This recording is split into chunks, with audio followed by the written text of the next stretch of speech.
여러분 우리는 지난 10주 동안 10주 동안 살펴봤더라고요. 요셉의 이야기를 쭉 살펴봤고요. 이제 오늘 11주 차로 요셉의 이야기를 끝마치려고 합니다. 네. 요셉의 이야기는 지난주에도 잠깐 이야기했지만 이제 마지막이니까 다시 한번 정리하자면 요셉의 이야기는 전반부와 후반부로 나뉘어요. 전반부는 37장부터 시작되는 전반부는요. 요셉이 이제 이집트의 노예로 팔리고 난 다음에 그 노예에서 어떻게 총리까지 가는가. 어찌 보면 인생 역전이죠. 그 이야기를 다룬 게 전반부입니다. 그리고 이 전반부는요, 사실 굉장히 흥미롭습니다. 그리고 오늘날 현대 사람들인 우리들에게도 이 이야기는 많이 와닿습니다. 왜냐하면 요셉이 이해할 수 없는 고통과 고난의 순간을 극복하고 이기고 거기서 일하시는 하나님의 뜻을 발견해가며 그가 결국엔 이집트의 총리가 되죠. 이거 오늘날 우리에게 많이 와닿는 이야기예요.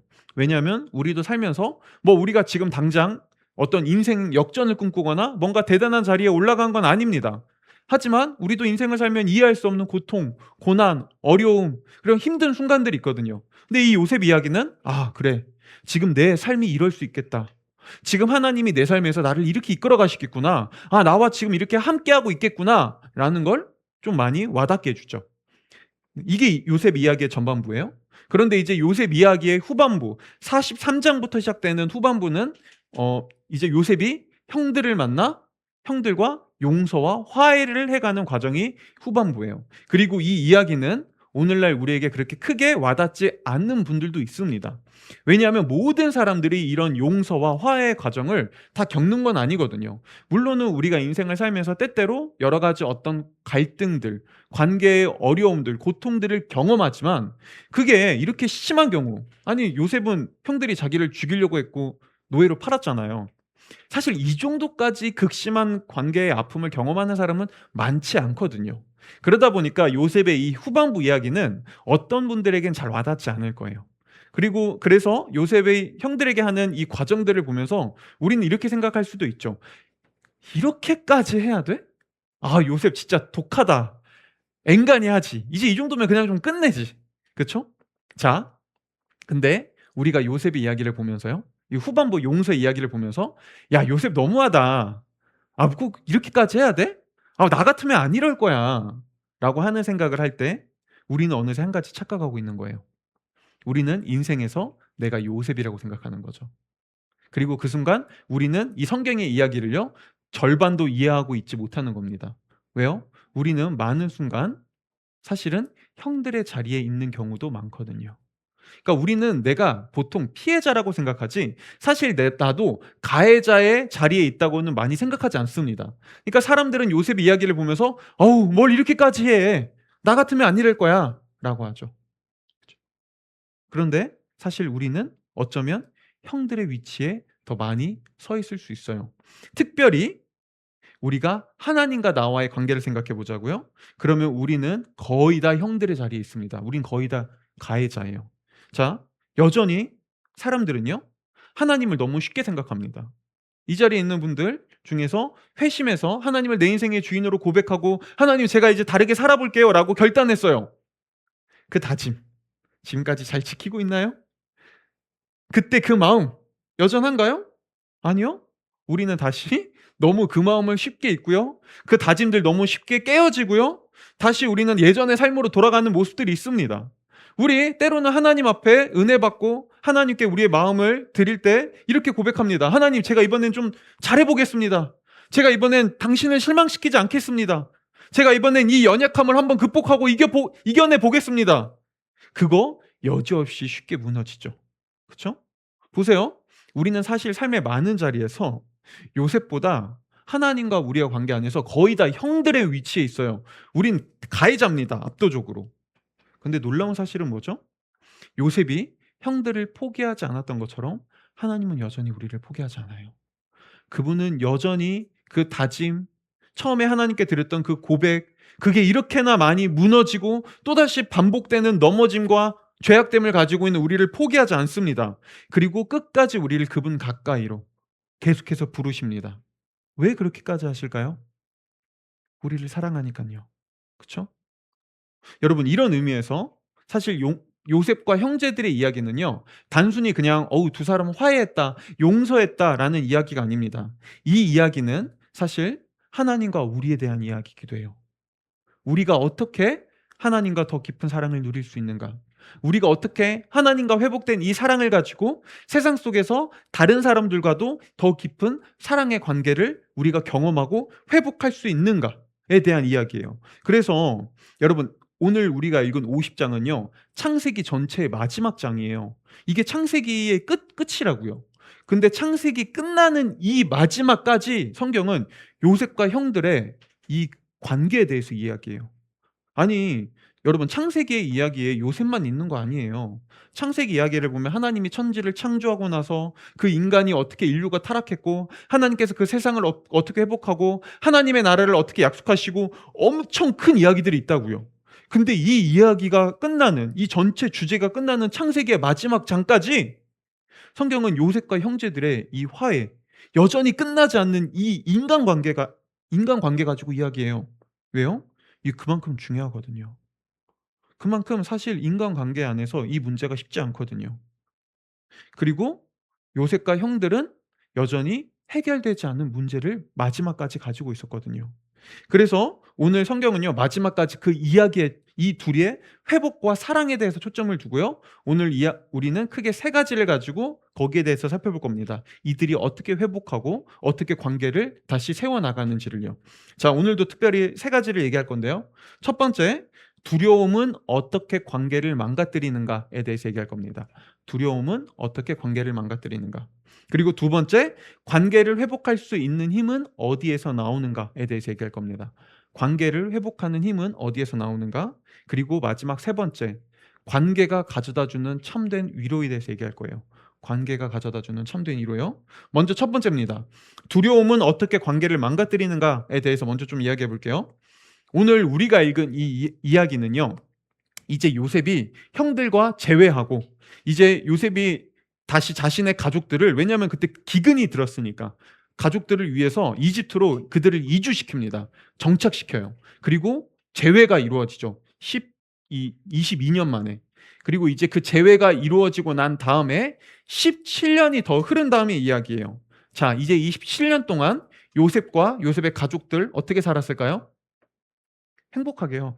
잘 먹고 잘 살았어요. 아무런 문제 없이. 그래서 성경은 이 17년 동안의 이야기를 그렇게 자세히 설명하지 않아요. 좀 많이 툭툭툭 건너뜁니다. 왜냐면 이때 별다른 에피소드가 없었으니까요. 그런데 이제 겉으로 보기에 모두가 행복하고 아무런 문제 없어 보였지만 여전히 요셉과 형들 사이에는 보이지 않는 또 다른 문제가 있었어요. 그 문제는 형들이 여전히 요셉을 두려워하고 있었다는 거예요. 마음 한켠에.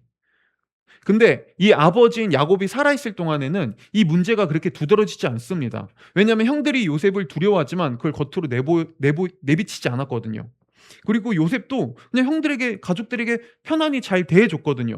근데 요셉은 그냥 진심으로 잘 대해줬어요. 왜냐하면 그는 진짜 용서했으니까요. 근데 문제는 형들이 이렇게 오해했다는 거예요. 요셉이 지금 우리한테 잘해주는 건 아직 아버지가 살아계셔서야. 우리 요셉이 아버지를 사랑하잖아. 그러니까 아버지를 실망시키지 않으려고 우리한테 복수하고 있는 걸 거야. 야, 아버지 돌아가시면 우리 어떡하지? 혹시 우리한테 보복할 것 같은데? 근데 이 두려움을 드러내지 않았다고요. 그들의 내면 한켠에 숨어 있었습니다. 그런데 이제 아버지가 돌아가시자 이 두려움이 수면 위로 드러나기 시작하죠. 형들의 두려움이요. 자, 이 이야기를 들으면서 우리는 이런 질문을 한번 해볼 수 있습니다. 아니, 근데 목사님, 아니, 형들이 요셉 두려워하는 게 그게 뭐 잘못된 거예요? 아니, 지들이 한 짓이 있잖아요. 아니, 자기들이 동생 죽이려고 했고 그러다가 노예로 팔아버렸는데, 아니, 그럼 좀 무서워해야죠. 어려워해야죠. 아니, 오히려 뻔뻔하게 그거 안 두려워하면 그게 더 문제인 거 아닌가요? 라고요. 네, 맞습니다. 여러분, 만약 내가 관계를 맺고 있는 누군가가 내가 그렇게 사랑하지 않는 사람이라면, 그냥 내가 그렇게 중요하게 여기지 않는 관계예요. 그냥 제 3자입니다. 아니면 그냥 직장 동료, 그냥 기계적 관계예요. 그러면 그 사람이 나를 두려워하고 좀 어렵게 대하는 거, 그거 오히려 괜찮아요. 오히려 그게 속 편해요. 오히려 좀 약간 위계 질서가 있는 게 더 낫습니다. 그런데 만약 나를 두려워하는 사람이 내가 너무나 사랑하는 사람이라면요. 내가 진짜 사랑하는 존재라면요. 예를 들면 이런 것이죠. 한 엄마가 있습니다. 근데 그 엄마의 자녀가 이 엄마에게 너무 큰 잘못을 했어요. 엄마에게 큰 상처를 줬습니다. 그리고 엄마도 너무 속상하고 너무 큰 상처를 받았어요. 하지만 엄마는 자녀를 용서하고 싶었고요. 자녀를 혼냅니다. 당연히 용서하고 싶지만 잘못된 거에 있어서는 혼내겠죠? 그 자녀도 그걸 받아들여요. 그 엄마에게 사과했어요. 엄마는 용서했습니다. 일이 다 끝난 줄 알았어요. 근데 그 사건 이후에도 자녀가 엄마를 피해요. 더 이상 엄마를 대하는 게 달라요. 왜요? 엄마를 두려워하거든요. 여전히 과거에 자신이 엄마에게 상처 줬던 그 죄책감에 시달려서 엄마에게 나아가지 못하거든요. 자, 이때 엄마의 마음 어떨까요? "야, 그래. 네가 엄마한테 한 게 있는데 네가 어딜 뻔뻔하게 지금 엄마한테 편하게 엄마를 편하게 대하려고 그래? 싸가지 없이. 어? 넌 그래도 돼. 엄마 함부로 대하지 마." 이럴 수 있는 엄마가 있나요? 아니요. 엄마는 자신을 어렵게 대하고 자신에게 벽을 치고 자신을 볼 때마다 무서워하며 자신을 피하는 자녀를 보면서 슬퍼하겠죠. 왜? 엄마가 내 자식을 용서한 이유는 그냥 용서한 게 아니라 사랑의 관계를 다시 회복하고 싶어서, 다시 엄마 자녀로서, 엄마 아들로서, 엄마 딸로서 다시 편안한 관계를 누리게 하기 위해서 용서한 거였는데 지금 자녀가 그걸 누리지 못하고 있거든요. 이게 형들과 요셉 사이에 일어난 일이었습니다. 그래서요, 형들은 야곱이 죽자마자, 아버지가 죽자마자 요셉이 자신들에게 보복하지 않을까 두려워서 이 형들에게 서신을 보냅니다. 편지를 보내요. 직접 가지도 못해요, 무서워서. 그래서 편지를 보내서 이렇게 얘기합니다. 창세기 50장 16절 17절 한번 형들의 이야기를 들어볼까요? 한번 읽어보겠습니다. 시작.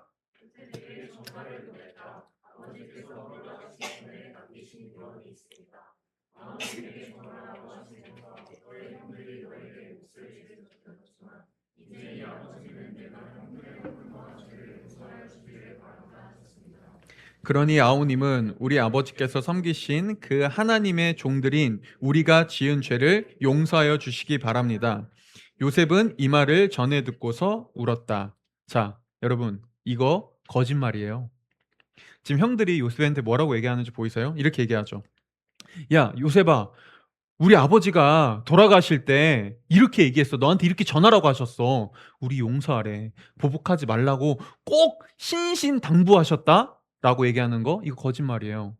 왜냐하면 성경 어디에도 야곱이 형들에게 그렇게 얘기했다는 기록이 없고요. 그리고 여러분 상식적으로 생각해 보세요. 만약에 야곱이 요셉아, 보복하지 마. 너 형들 용서해. 라고 얘기하고자 했다면 당사자에게 얘기하지, 그걸 왜 형들 통해서 얘기해요. 용서를 해야 되는 당사자에게 얘기해야죠. 그리고 만약에 정말 야곱이 그걸 얘기하고 싶었다면 요셉을 계속 불렀을 겁니다. 죽기 전에도 불렀을 거예요. 그래서 얘기했겠죠, 직접. "형들 용서해야 된다, 요셉아. 너 혹시나 여전히 형들을 향한 악감정 갖고 있다면 이제 그만 그거 놓아줘." 이게 정상 아니에요? 네.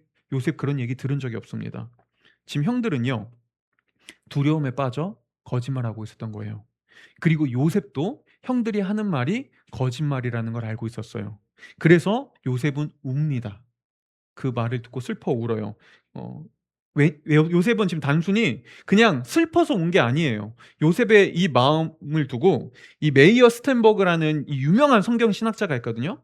그 성경 신학자가 요셉의 눈물의 이유를 이렇게 설명했어요. "요셉이 갑자기 눈물을 터뜨리는 것은 놀랍지 않다. 형들을 위한 요셉의 모든 노력이 헛수고가 된 것처럼 보였기 때문이다." 라고요. 자, 요셉은 그동안 형들을 향한 자신의 이 진심을 형들이 몰라준다고 생각해서 울었습니다. 근데 우리는 여기서도 이렇게 생각해 볼 수 있죠. "아니 근데 목사님, 속상할 수는 있어요." 그렇다고 울 것까지야. 아니 좀 속상할 수는 있지만 그렇다고 남자가 그렇게 쉽게 눈물을 흘리고, 아이 또 남자라고 하면 안 되나? 그냥 요셉이 F였나? '아, 요셉이 좀 심각한 F였나? 너무 요셉 감성적이네.'라고 생각할 수 있습니다. 그렇죠? 네. 그런데 여러분, 요셉이 진짜 형들을 진심으로 사랑했다면요.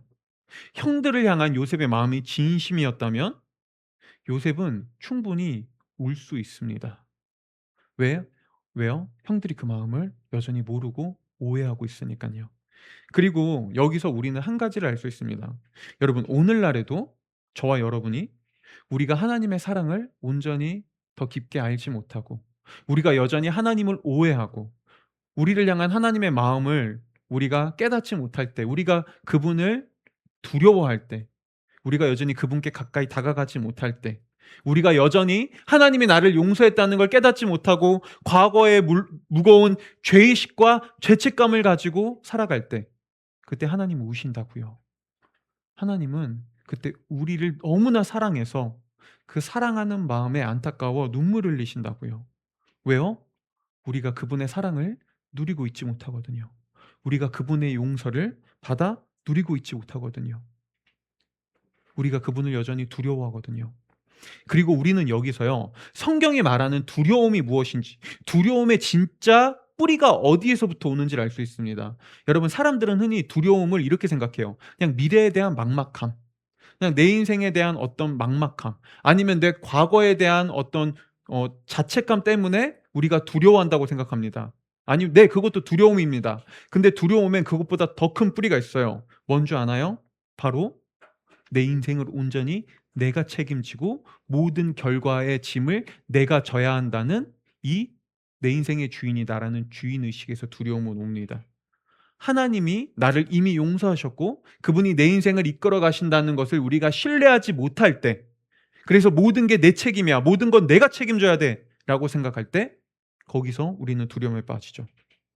그리고 이게 형들의 두려움에 숨어있는 진짜 원인이었어요.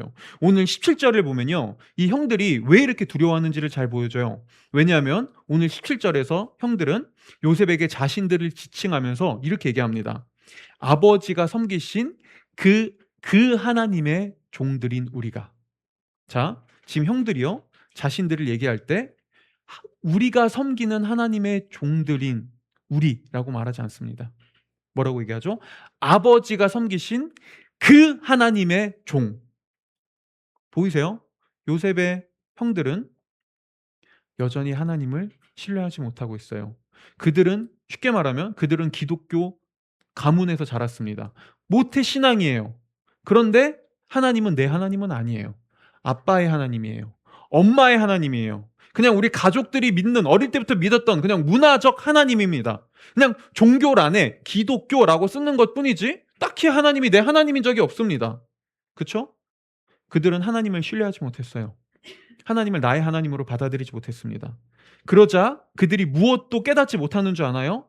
자신들이 요셉에게 죄를 지었지만 하나님이 그것을 바꾸어 선으로 그것을 바꾸셨고, 우리의 연약함에도 불구하고 하나님이 우리를 이렇게 이끌어가고 있어 라는 거를, 우리를 하나님이 이렇게 용서하셨고 우리를 하나님이 그럼에도 불구하고 은혜를 우리에게 베풀어 주셨어 라는 걸 형들은 인정하고 있지 못하는 거죠. 그거 깨닫지 못해요. 하나님을 신뢰하지 못하니까요. 자, 하나님을 신뢰하지 못하자 그들에게 어떤 마음이 찾아오죠? 우리가 과거에 요셉한테 저질렀던 죄, 그거 요셉이 우리한테 보복할 거야. 우리가 그 책임 우리가 져야 돼. 그 형벌 우리가 받아야 돼. 거기서 두려움이 찾아오는 것이죠. 결국 형들의 두려움에 숨겨진 진짜 더 깊은 원인은 하나님을 향한 불신앙이었어요. 신뢰하지 못하는 것. 그리고 이게 오늘날에도 여전히 수많은 사람들이 가지고 있는 두려움의 뿌리입니다. 여러분 생각해 보세요. 내 인생을 책임질 수 있는 존재가 없습니다. 내 인생의 주인은 오직 나예요. 모든 걸 내가 책임져야 됩니다. 여기서 우리는 당연히 두렵죠. 내 선택에 따른 결과, 모든 짐, 내 잘못에 대한, 내 과오에 대한 모든 형벌, 그 내가 받아야 돼요. 왜요? 나밖에 없으니까요. 그때 우리는 필연적으로 두려움을 느끼고요. 여러분, 이 두려움은 관계에도 영향을 미칩니다. 이 두려움은 필연적으로 우리로 하여금 건강한 관계를 맺지 못하게 합니다. 왜냐하면 모든 책임을 내가 져야 되는 사람은 관계 안에서도 그 관계에 대한 책임도 다 내가 짊어져야 되거든요. 근데 이거는 인간에게 마치 디폴트 값으로 이미 설정되어 있는 것만 같아요. 이미 기본적으로 우리에게 깔려 있는 것 같습니다. 왜? 이거 너무나 쉽게 이해할 수 있지 않나요? 여러분, 우리 누군가 관계 맺을 때, 여러분 왜 그렇게 관계 맺기가 어렵죠? 왜 그렇게 누군가와 그냥 겉으로 보이는 그냥 좀 친해지는 관계 말고요, 진짜 깊어지는 더 진솔한 관계, 진정한 관계, 이거 왜 그렇게 어렵죠? 왜 우리는 때로 사랑하는 가족들 사이에서도, 연인들 사이에서도 왜 그렇게 싸우고 왜 때로는 그렇게 나를 숨기죠? 왜냐하면 그 안에는 우리 우리 두려움이 있거든요. 내가 이렇게 했을 때 저 사람이 실망하면 어떡하지? 내가 혹시 이렇게 이야기할 때 저 사람이 날 오해하면 어떡하지? 혹시 저 사람이 내 진짜 민낯을 알고 아니면 내가 내 집안의 이 문제, 내 삶의 문제, 나의 연약함을 알고 나를 떠나면 어떡하지? 혹시 저 사람이 날 이상한 사람으로 생각하진 않을까? 그러면 안 될 것 같은데. 그쵸? 이상하게 우리는 관계를 맺을 때도 이 두려움이 이 생각이 먼저 찾아옵니다. 그리고 이 두려움은 우리로 하여금 거짓말을 하게 만들죠. 그런데 이때 거짓말은 꼭 대단한 것만 있는 건 아니에요. 사람들은 대단한 거짓말만 거짓말로 생각하는데 아니요. 관계 안에서 우리가 하는 가장 흔한 거짓말 뭔 줄 아나요? 자기 합리화. 자기 합리화. 그래서요. 오늘날 우리는 관계에서 갈등을 경험할 때 많은 경우 내가 그냥 먼저 잘못을 인정하고 그 갈등에서 내가 먼저 용서를 빌면 미안해. 사실 그건 내가 잘못했어. 그것 때문에 속상했지. 미안해."라고 먼저 사과하면 이 갈등의 문제가 쉽게 풀린다는 거 머리로는 알아요. 유치원 때 제일 먼저 배우는 게 그거잖아요. 여러분 어릴 때 어린이집에서 "친구한테 사과해. 네가 먼저 미안하다고 용서해. 서로 화해해." 이거 가장 먼저 배운다고요. 나이 들면 이게 제일 안 돼요. 제일 어려워요. 왜 그렇죠? 자기 합리화요.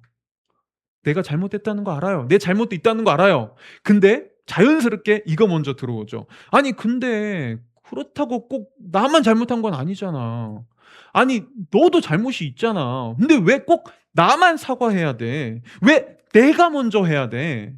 오히려 날 이렇게 만든 건 너잖아."라는 생각이 너무나 먼저 들죠. 네. 아니 그것도 맞아요. 그것도 맞다고요. 그거 사실이에요. 근데 그렇다고 내 잘못이 없어지나요? 아니 그렇다고 내 잘못이 축소돼요? 아니에요. 그래도 내 잘못은 내 잘못 그대로 있어요. 그러면 이건 그냥 용서 빌면 되죠. 이거 그냥 인정하면 되죠.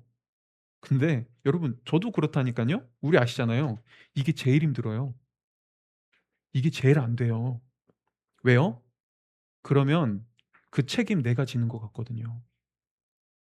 내가 관계의 모든 책임을 내가 다 짊어져야 되는 것만 같거든요. 내 민낯 들키는 것 같거든요. 내 실체가 드러나는 것 같거든요. 부끄럽거든요. 그래서 우리는 관계 속에서도 자기 합리화라는 거짓말에 나를 숨깁니다.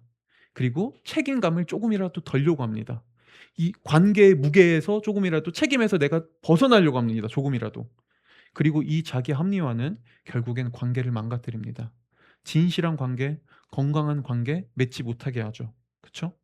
이게 오늘 두려움에 빠진 형들이 하고 있는 일이었어요. 그들은 두려움에 빠져 거짓말에 자신들을 숨기며 이 관계를 화해의 관계를 다시 망가뜨리고 어긋나게 하고 있었습니다. 이게 두려움이 오늘날에도 우리의 관계를 망가뜨리는 이유입니다. 자, 그럼 이제 우리가 살펴볼 두 번째는 이겁니다. 이 관계를 다시 회복할 수 있는 힘은 어디서부터 주어질까요? 오늘 형들은요. 요셉한테 쉽게 말하면 이 구라를 쳤어요. 네, 그래서 편지를 보냈어요. 근데 이 편지를 대신 보냈던 그 이제 종이 있을 거 아니에요. 그 자신들의 종이 하인이 자신들에게 와서 얘기합니다. "야 그래 편지 받았더니 요셉의 반응이 어때? 우리 그 동생 반응이 어떠니?" 그러니까 하인이 얘기해 줍니다. 요셉 요셉께서 울었습니다. "편지를 보고 눈물을 흘렸어요."라고 얘기해요. 형들 좀 마음이 이제 좀 놓입니다. "야 그래 요셉이 그래도 울었다는 거는 좀 희망이 보이는 것 같은데 야 그럼 이번엔 우리 직접 가서 이번엔 직접 사과하자. 좀 마음이 풀린 것 같아." 해서 이번엔 직접 찾아갑니다. 그리고 요셉을 찾아가서 자신들을 극도로 정말 극도로 낮추며 이렇게 얘기해요. "우리는 아우의" 아우도 아니에요. "우리는 아우님의 종입니다."라고 얘기해요. 자, 여러분 생각해 보세요. 이미 요셉 이집트 총리예요. 요셉 밑에 다 종이에요. 요셉 위에 있는 사람은 한 사람밖에 없어요. 그 당시에 바로 왕. 모든 사람이 종이라고요. 모든 사람이 요셉 다 어렵게 대합니다. 요셉 쉽게 대하지 않아요. 자, 이런 요셉이 그래도 그나마 조금 편하고 그나마 조금 더 자신의 자신의 민낯을, 자신의 모습을 있는 그대로 관계 맺을 수 있는 진실한 관계가 한 군데 있었어요. 어디였을까요? 가족이요. 가족. 그쵸? 요셉이 총이라는 이 옷을 내려놓고 조금이라도 편하게 살 수 있는 곳, 가족. 그런데 오늘 형들이 뭐라고 얘기하죠? 우리는 당신 형 아닙니다. 가족 아닙니다. 우리 종입니다. 두려움에 빠진 형들이요, 이 관계를 망가뜨리고 무너뜨리고 있었습니다. 자, 여러분이 요셉 같으면 이 말 듣고 아싸 개꿀, 종이 더 생겼네, 더 많은 노예가 생겼다, 이러겠어요? 아니죠. 요셉 입장에선 지금 중요한 무엇인가가 빼앗긴 느낌이겠죠. 내가 온전히 나을 수 있었던, 내가 그래도 편안하게 총리라는 옷을 내려놓고 그냥 편한 나의 어리숙함, 좀 그냥 나의 요셉 그 자체의 모습을 보여줄 수 있었던 그런 관계가 사라져버린 그런 기분이었겠죠. 우리도 오늘날 그럴 때 있잖아요. 내가 사랑하는 사람이 나를 기계적으로 대해. 내가 좋아하는 사람이 나를 기계적으로 대해. 이거 제가 경험한 건 아니에요. 제가 경험한 건 아니에요. 다시 한번 생각해 봤죠. 제가 경험한 건 아닙니다. 절대 이야기합니다. 제 경험 아닙니다. 가끔 교회에서 보면은 사역자와 이제 교회 안에서 이제 성도가, 청년이나 이제 어떤 이 솔로 사역자와 이제 교회 안에서 청년들이 사귀는 경우가 있어요. 근데 잘 사귀어서 결혼하면 좋아요. 근데 이제 그때 보면 어쩔 수 없이 깨지는 경우도 있죠. 다시 한번 말하지만 제 경험은 아니에요. 이때 깨질 때 어떻게 되죠? 깨지면 다시 공적인 관계로 돌아가죠. 이거 힘들죠. 근데 만약에 어떤 한 사람은 여전히 마음이 있다고 해보자고요. 일방적으로 차였어요. 이별을 당했어요. 근데 나는 저 사람을 여전히 사랑하는 연인으로 대하고 싶어요. 근데 이제 저 사람은 나를 공적인 관계로 대해요. 기계적으로 대해요. 사역자로만 대해요. 아니면 교회 청년으로 대해요. 그거 바라보면서 편할 사람이 누가 있나요? 제일 힘들고 제일 어렵죠. 요셉에게 일어난 일이 이와 같았다고요. 제 얘기는 아니에요. 자, 어디를 하고 있었지? 자, 보세요. 지금 형들이요, 이 가장 요셉에게 편안했던 이 관계를 무너뜨리면서 이렇게 말하고 있었다고요. 아니, 나는 너의 종이야. 넌 우리 가족 아니야. 넌 총리님이야. 자, 형들은 왜 그들 스스로 이 관계를 망가뜨리고 오히려 자신들이 더 낮아지는 종의 역할을 하겠다고 말하고 있었을까요? 이유는 그들이 과거 요셉에게 지었던 그 죄책감이 스스로 자신들을 낮추고 종이 되게 만들고 있었던 것이죠. 자, 여러분 보세요. 이전까지는 관계가 평등했어요. 가족 관계로. 근데 형들이 지금 자신을 극도로 낮추고 종이 되겠다고 신분까지 낮췄습니다. 자, 이 관계를 다시 회복하려면 어떻게 해야 될까요? 요셉이 형들에게 찾아가서 형들 괜찮아. 형, 무슨 소리야? 형들이 내 종이라니. 아니야. 우리 가족이잖아. 형들 내 형이야. 라고 얘기하면 형들이 그래? 그런가? 그래, 역시 그래도 가족이지? 라고 쉽게 평등한 관계를 회복할 수 있을까요? 아니요. 그렇게 안 됩니다. 요셉이 그렇게 얘기해도 형들은 여전히 자신들이 가지고 있는 이 죄책감, 채무의식, 이거를 쉽게 놓을 수 없습니다. 포기 못해요. 자, 이미 관계가 망가졌어요. 낮아졌어요. 다시 평등해지려면 형들을 끌어올리는 거, 이거 쉽지 않다니까요. 방법은 하나입니다. 요셉이 더 낮아져야만 해요. 요셉이 형들의 자리까지 내려가야만 합니다. 여러분, 이게 우리가 상대방이 나보다 더 낮은 자리에 있을 때 동등한 관계를 유지할 수 있는 방식입니다. 이거를 잘 보여주는 것 중에 하나가 뭐냐면요, 보통 우리 지난주에도 어린이날이었는데 어린이날 때 보면은 어떤 행사들이 있어요. 아니면은 뭐 초등학교나 어린이집 이런 데서 선생님들이 아이들에게 이렇게 상장을 주는 그런 것들이 있습니다. 그때 보면은 어떤 거에 어른들이 감격하고 어떤 거에 감동하는 줄 아나요?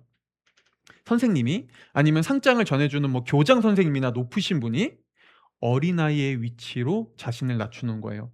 어떻게 낮추죠? 무릎을 꿇고 이렇게 이렇게 자신들을, 고개를 숙이고 어린아이의 키 높이에 맞춰서 상장을 주거나 아이와 사진을 찍습니다. 그때 왜요? 그렇게 해야 둘 관계가 동등해지거든요. 그 누구도 어린아이와 동등해지기 위해서 이렇게 하지 않습니다. 갑자기 애를 그냥 번쩍 들어서 그냥 이렇게 상장을 주던가, 아니면 갑자기 내가 키가 크니까 여기 눈높이 맞춰야지, 사다리 하나 놔. 사다리 올라가서 애한테 자신의 눈높이를 낮추지 않죠. 그렇게 동등해지지 않거든요. 내가 나보다 더 낮은 사람과 동등해지는 유일한 방식은 자신을 낮추는 겁니다. 그리고 이게 요셉이 하고 있는 일이었어요. 오늘 21절을 보세요. 요셉은요, 이렇게 얘기합니다. 형님들은 두려워하지 마십시오. 내가 형님들을 모시고 형님들의 자식들을 기르겠습니다. 라고 얘기해요. 여기서 돌보겠습니다라고요. 여기서 내가 돌보겠습니다라고 할 때 이 돌보다라는 단어는요, 이거 부모가 자녀를 양육하고 모든 걸 다 책임지는 그 단어입니다. 내가 당신과 당신의 자녀들을 기르겠습니다.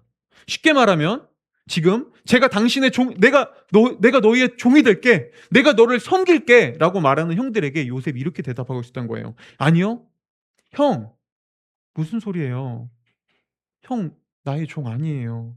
오히려 제가 형들의 종이 될게요. 제가 형들과 형들의 자녀들의 종이 되어 제가 형들도 섬기고 형들의 자녀까지 제가 다 섬길게요. 제가 그들 돌보고 기를게요 라고 얘기하고 있었던 거예요. 여러분, 이거 엄청난 일이지 않나요? 어떻게 이렇게 할 수 있죠? 아니, 솔직히 저 같으면 그럴 것 같아요. 내가 17년 동안 잘 해줬어. 난 이미 용서했어. 그들을 평등하게 대했어. 근데 여전히 나의 마음을 몰라줘. 여전히 나를 오해하고 있어요. 여전히 그래서 막 나에게 죄책감을 느끼고 있어요. 내 노력이 헛수고가 된 것 같잖아요. 그럼 저 같으면 그럴 것 같아요. 그래, 그래. 종해. 내가 언제까지 참아야 돼? 아니, 내가 뭐 언제까지 그렇게 해야 돼? 됐어. 그만해. 나도 이제 그만하자. 형들, 나도 이제 그만해. 종하고 싶다고? 그래, 그럼 그렇게 해. 나 그냥 그렇게 대할게.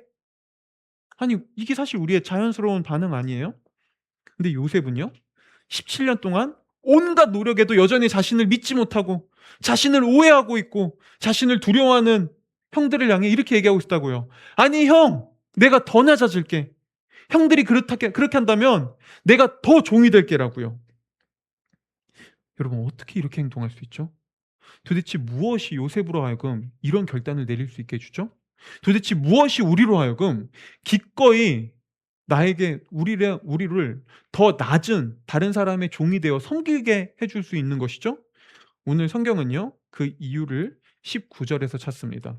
그리고 거의 대다수의 성경학자들은 50장 19절을 단순히 창세기에서뿐만 아니라 성경 전체에서도 굉장히 놀라운 엄청난 고백이라고 얘기합니다. 우리 50장 19절 다 같이 한번 읽어볼까요? 19절 읽어보겠습니다. 읽어볼게요. 시작!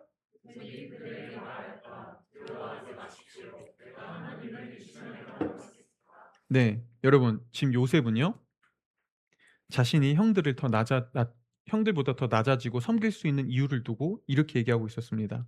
저는 하나님의 자리에 앉아 있는 사람이 아닙니다. 형들을 판단하고 형들을 심판하며 우리 관계에 대한 모든 책임을 묻는 건 그건 이제 더 이상 저의 역할이 아닙니다. 그것은 내 인생의 참된 주인이신 하나님께서 하실 일입니다. 그분이 재판하시고 그분이 판단하시며 그분이 모든 것들을 바로잡을 것입니다. 라고요. 여러분, 요셉은 자신의 인생의 중요한 자리에 더 이상 내가 앉아 있지 않습니다 라고 얘기하고 있었어요. 그리고 그는요, 인생의 주인의 자리를 하나님께 내어놓겠다고, 이미 자신을 내어놓았다고 고백하고 있었습니다. 그리고 인생의 주인의 자리에서 내려온 요셉은요, 이제 내 기분대로, 내 마음대로, 내가 하고 싶은 대로 형들을 대하거나 심판하지 않겠다고 선언하고 있었던 겁니다. 왜요? 요셉은 이제 형들을 향한 하나님의 뜻을 알았거든요. 하나님이 자신을 형들의 이 죄악에도 불구하고 자신을 이집트의 총리가 되게 하신 이유는 단순히 자신의 개인의 영달과 성공이 아니라 자신의 가족을 구원하기 위한, 자신의 가족을 보호하기 위한, 그리고 그 보호는 형들과 형들의 가족까지 포함되어 있다는 걸 요셉은 알았거든요. 그래서 요셉은요, 심판자의 자리에서 내려왔기 때문에 기꺼이 하나님의 뜻을 따르기로 결단한 겁니다. 여러분, 그리고 이 요셉의 고백이 놀라운 이유는요, 창세기의 시작이 이것과 반대되는 이야기로 시작되기 때문이에요. 창세기의 시작은 어떻게 시작되죠? 인간이 하나님의 자리를 빼앗는 것으로 시작됩니다. 그게 창세기의 시작이죠. 창세기에서 첫 인류였던 아담과 하와는 뱀의 유혹에 넘어가 스스로가 하나님의 자리에 오르기로 선택합니다. 그들은 자신들이 하나님이 되기로, 자신들이 신이 되기로 결정합니다. 그렇게 신의 자리를 빼앗고 자신들이 신의 자리에 앉았을 때, 하나님의 자리에 앉았을 때 인류에게 일어난 일이 뭐였을까요? 성경은요, 아담과 하와가 죄로 하나님의 자리를 빼앗고 난 이후에 처음으로 일어난 사건을 그의 자녀들을 통해 보여주는데요. 아담과 하와의 자녀였던 가인과 아벨에게 일어난 첫 번째 사건은 살인 사건이었어요. 형이 동생을 죽이는 일이었죠. 가인은요, 자신의 시기심에 빠져, 질투심에 빠져 동생을 죽여버립니다. 이거 요셉 이야기와 좀 비슷하지 않아요? 그쵸? 아니, 아니, 좀 시기할 수는 있는데 그렇다고 왜 죽이기까지 하죠? 이건 너무한 거 아니에요? 근데 가인이 그렇게 한 이유는 하나였어요. 인생의 주인이 나니까 심판 내가 내립니다. 내 기분이 곧 심판입니다. 형벌 내 손에 달려 있습니다. 구형 내가 때립니다. 판결 내가 내립니다. 그 판결이 뭐라고요? 사형이요. 시기심의 결과 사형. 여러분, 우리는 이 이야기를 들으면 이렇게 생각하죠. 가인이 좀 너무하네. 아우, 가인이 너무 잔인했네. 근데 과연 우리는 아닌가요? 여러분, 사람들은 오늘날엔 더 이상 가인처럼 직접적으로 사람들의 목숨을 빼앗진 않습니다. 왜요? 그러면 나도 처벌받거든요. 그런데 대신 다른 방식으로 사람들을 심판합니다. 저는 이게 오늘날 너무나 가장 이 민낯이, 인간의 이 마음이 있는 그대로 투영되는 곳 중에 하나가 온라인이라고 봐요. 온라인. 보세요, 여러분. 온라인은 누가 조금만 밉상짓하면, 말 한마디 잘못하면 그냥 내 마음에 안 들어. 누군가 말투가 내 마음에 안 들어. 그 사람의 진위 여부, 그 사람이 왜 그렇게 했는지, 그 사람이 때로는 좀 과장한 건지, 아니면 그 사람이 좀 오버할 수도 있죠. 근데 그런 거 안 따집니다. 그냥 내 마음에 안 들면 득달같이 달려들어가서 심판합니다. 수많은 사람들이 자기 기준대로, 자기 입맛대로, 자기 하고 싶은 대로. 그쵸? 왜 그렇죠? 하나님의 자리에 다 내가 앉아 있거든요. 그래서 내 입맛에 따라 사형 선고 내리는 거예요. 마구 내리죠. 어우, 네가 그럴 줄 알았다. 저거. 저거 분명히 이럴 거야. 저거 분명히 이런 집안에서 태어났을 거야. 저거 분명히 지금 하는 말투 보니까 저 사람 이따구로 살 거야. 아니, 그거 하나 보고 어떻게 모든 걸 판단하냐고요. 근데 우리 다 그러잖아요. 너무 쉽게 일어나잖아요. 저도 그래요. 왜요? 어느새 내가 하나님의 자리에 앉아서 내 마음대로, 내 기준대로 판결을 막 내리는 것이죠. 이런 세상에서 여러분, 용서, 용납, 섬김, 배려, 이거 가능한가요? 네, 가능해요. 아주 뜨문뜨문, 가뭄에 이 콩나듯이. 하지만 대다수는 형벌이 훨씬 많죠. 왜요? 왜 그렇죠? 모두가 다 내가 신의 자리에 앉아서 모든 걸 내가 바로잡아야 돼요. 모든 형벌 내가 내려야 돼요. 모든 책임 내가 물어야 돼요. 그렇죠? 나 아니면 이거 판결, 나 대신 판단해 줄 사람이 없어요. 오직 나예요. 이런 세상에서 용서, 배려, 섬김 거의 불가능하죠. 이거 사랑하는 사람들에게도, 가족들에게도 이거 잘 안 되는걸요? 그렇다고 이게 아름다운 삶인가요?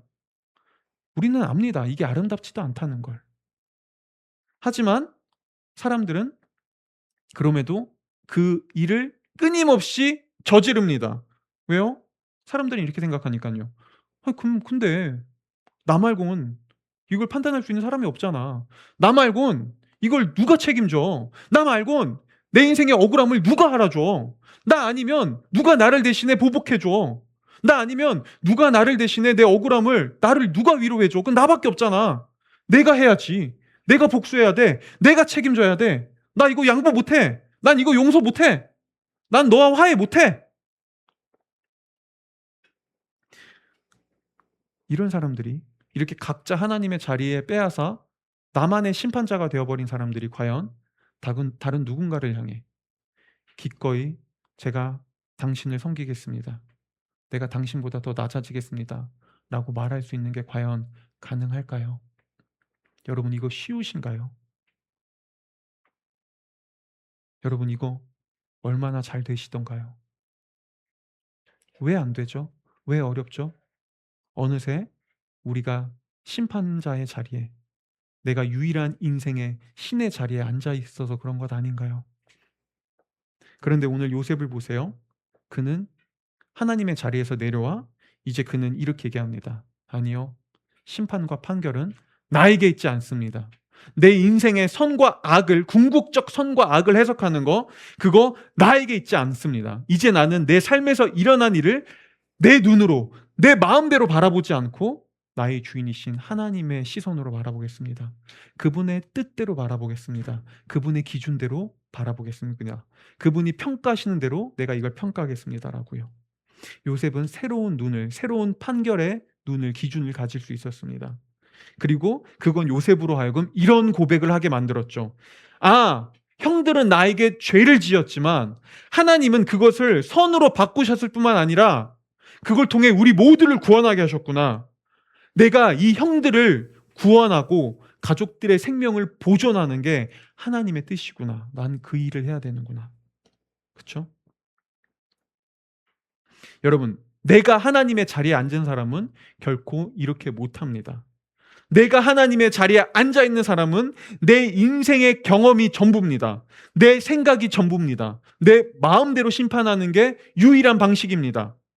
그런데 내 인생의 궁극적 옳음과 그름을 판별할 수 있는 더 큰 심판자가 있다는 걸 알 때, 내 인생을 더 이상 내가 책임지지 않아도 된다는 이 무거운 책임의 자리에서 내려올 때, 우리는요, 때로는 하나님이 지금 이해할 수 없는 악해 보이는 상황 속에서도 하나님이 그 모든 것들을 가장 선하게 결국엔 이끌어 가신다는 것을 우리가 신뢰할 때, 우리는 기꺼이 내가 내 인생의 주인 된 자리에서 내려와 다른 사람을 향해 이렇게 얘기할 수 있습니다. 제가 당신을 섬기겠습니다. 제가 당신보다 더 낮은 자리로 내려가겠습니다. 나를 향한 하나님의 용서와 사랑을 제가 당신에게 베풀겠습니다라고요. 이게 관계를 회복할 수 있는 힘입니다. 마지막 세 번째로 우리는 관계가 우리에게 가져다주는 참된 위로가 무엇인지에 대해서 얘기할 건데요. 오늘 우리가 읽은 21절은 이렇게 끝마칩니다. 다 같이 한번 읽어볼까요? 21절 한번 읽어보겠습니다. 제가 근데 구절 안 주긴 했는데 앞에 있는 거 다시 돌려주세요. 네, 21절. 미안해요. 이거 내가 안 줬어요. 네, 21절 마지막만 한번 읽어볼게요. 읽어보겠습니다. 시작.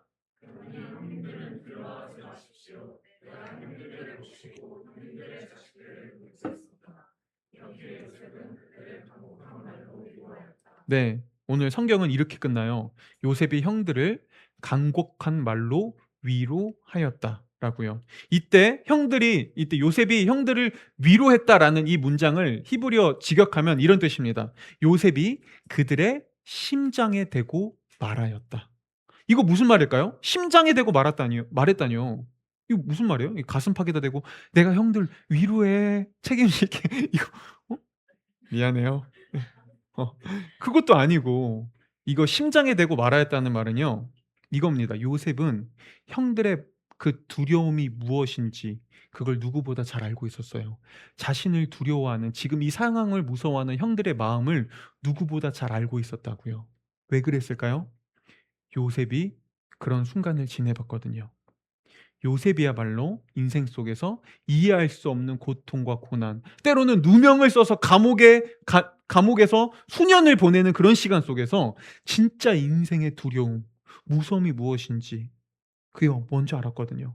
요셉은 그걸 있는 그대로 공감하며 형들을 진짜 마음을 위로해 줄 수 있었던 것이죠. 그렇죠? 여러분, 바로 이게 우리가 관계 안에서 얻을 수 있는 위로입니다. 한번 물어볼게요. 여러분, 스스로를 위로해 본 적 있을 거예요. 때로요. 내가 나 자신을 이렇게 위로하는 거죠. "괜찮아. 재호가 괜찮아. 너 잘하고 있어. 야 괜찮아. 너 잘 될 거야. 괜찮아, 괜찮아. 너 이거 할 수 있어." 위로해 본 적 있을 겁니다. 그쵸? 그리고 때로는 우리가 다른 사람에게 위로를 받아본 적 있을 겁니다. 나를 사랑하는 사람이, 나의 지인이, 나의 가족이, 나의 연인이 나를 위로해 주면서 이렇게 얘기하는 거죠. "괜찮아. "아 괜찮아. 잘하고 있어. 아 잘 될 거야. 아니야. 그거 큰 거 아니야. 아 괜찮아. 너무나 지금 잘 가고 있어."라고 위로해 주는 거죠. 자 여러분, 내가 스스로 날 위로할 때와 누군가가 나를 위로해 줄 때 언제 여러분 더 큰 위로를 느끼세요? 압도적으로 타인에게 위로를 받을 때 우리는 더 큰 위로를 경험합니다. 다른 사람이 나를 위로할 때 우리는 훨씬 더 큰 위로를 느껴요. 그쵸? 이게 관계 안에서 얻을 수 있는 위로입니다. 내 스스로 나를 위로하는 건 한계가 있습니다. 근데 누군가가 나를 위로할 때 더 큰 위로를 받아요. 그런데 이때 나를 위로해 주는 사람이 특별히 나와 비슷한 아픔을 경험한 사람이라면요. 지금 내가 처한 이 문제를 경험한 사람이라면 그때 위로는 더 커집니다. 왜냐하면 나와 비슷한 아픔과 슬픔을 갖고 있는 사람이 나를 위로할 때 우리는 자연스럽게 이런 생각을 하게 되거든요. '아 그래. 이 사람은 지금 내 이 아픔이 어떤 아픔인지 누구보다 잘 알지. 그래. 이 사람은 내가 굳이 얘기하지 않아도 지금 내 마음을 이미 경험해 봤고 그 마음을 누구보다 이 사람이 알고 있어. 그래. 굳이 내가 설명하지 않아도 돼.' 그 사실이 그 무엇보다 더 큰 위로를 가져다 줍니다. 그 안에서 이 관계 안에서 우리는 놀라운 위로를 경험해요. 하지만 우리는 압니다. 모든 사람이 나에게 그렇게 그런 위로와 그런 공감을 해줄 수는 없다는 것을요. 모든 사람이 내 모든 걸 알 수는 없다는 것을요. 그런데 여러분 성경은 얘기합니다. 우리가 우리의 모든 그 누구에게도 다 말하지 못하는 우리의 모든 문제, 우리의 모든 아픔, 우리의 모든 상처에 공감할 수 있는 유일한 관계가 있다고요. 바로 예수님이요. 여러분 예수님은 하나님의 아들이시면서 세상을 창조하신 하나님임에도 불구하고 그분은 2000년 전 이 땅에 내려와 가장 고통스럽고 가장 불운하고 가장 불행하고 가장 상처 많은 삶을 그분은 살아가셨습니다. 여러분 2000년 전 이 땅에 오신 예수님은 그분은 원래 세상에서 가장 아름답고 가장 위대하며 가장 영광스럽고 가장 완전하신 존재였어요. 근데 그러면서 그분은 동시에 이 땅에서 가장 괴롭고 가장 고통스러우며 가장 큰 배신과 상처와 아픔을 당하신 분이었습니다. 그래서 히브리서에서는요, 이 예수님의 삶을 두고 그분을 두고 우리에게 이렇게 표현해 줍니다. 히브리서 4장 12절이요. 제가 읽어 드릴게요. 우리의 대제사장은 우리의 연약함을 동정하지 못하시는 분이 아닙니다. 그는 모든 점에서 우리와 마찬가지로 시험을 받으셨지만 죄는 없으십니다. 오늘 성경이 뭐라고 얘기하죠? 여러분 온 우주를 창조하신 우주보다 더 크신 하나님이 이 땅에 내려와 우리와 같이 되셨습니다. 그분이 우주의 먼지와 같이 되셨어요. 그분은 우리처럼 살았습니다. 우리처럼 상처받고, 우리처럼 배신당하고, 우리처럼 아프고, 우리처럼 배를 골고, 우리처럼 불우한 인생을 사셨습니다. 사실 그분은 십자가에서 우리보다 더 큰 고통을 감당하셨습니다. 우리보다 더 큰 죽음과 고난과 희생의 아픔을 감당하셨죠. 여러분 이게 무엇을 보여주는지 아나요? 우리 인생을 살다 보면 이해할 수 없는 아픔과 고통 속에 있을 때 하나님께 여러분 이런 원망의 질문들 해본 적 있을 거예요. 하나님, 지금 내가 얼마나 힘든지 아세요? 하나님, 지금 내 마음 아세요? 하나님, 지금 내가 얼마나 고통스러운지 아시나요? 라고 물을 때 여러분 예수님은 우리에게 이렇게 대답하실 수 있는 유일한 분이시라는 거예요. 그럼 당연하지. 내가 그걸 왜 모르겠니? 내가 너와 똑같은, 아니 너보다 더 큰 아픔을 당했는걸. 나도 이 땅에 내려와 연약한 인간이 되어 너와 똑같은 그 순환과 고통과 고난과 상처와 아픔과 배신을 나도 당했는걸. 나 그 누구보다 잘 알지. 여러분 그리고 이 하나님이요, 오늘날에도 우리 마음속에 찾아와 우리 마음의 깊숙한 곳에 우리의 눈물과 아픔과 상처가 있는 그 자리에 찾아와 우리에게 이렇게 말씀하십니다. 네 마음, 지금 너의 아픔, 지금 너의 그 슬픔, 이해되지 않는 너의 그 억울함, 내가 누구보다 더 잘 안다. 하지만 걱정 말거라. 내가 너를 대신해 그 모든 책임을 지고 내가 모든 짐을 짊어졌으니 이제 내가 너를 돌볼 것이다. 내가 너를 기를 것이다. 내가 너를 책임질 것이다. 여러분, 바로 이게 세상을 창조하신, 하지만 세상을 창조하셨음에도 불구하고 그 모든 걸 버리시고 연약한 인간이 되어 이 땅에 내려와 십자가에 달려 죽으신 그 성경의 하나님을 통해, 그분과 관계를 통해 우리가 누릴 수 있는 참된 위로입니다. 여러분, 우리를 위해 자신의 모든 자리를 포기하고 이 땅에 내려오신 하나님이 있기에 이제 우리는 내가 내 삶을 책임져야 된다는 그 무거운 자리에서 내려와 하나님께 이렇게 고백할 수 있습니다. 하나님, 제가 더 이상 당신의 자리에 앉지 않겠습니다. 제가 당신을 대신하지 않겠습니다. 내 모든 삶의 자리를 당신께로 맡깁니다. 나의 주인이 되어 주시옵소서라고요. 기도하겠습니다.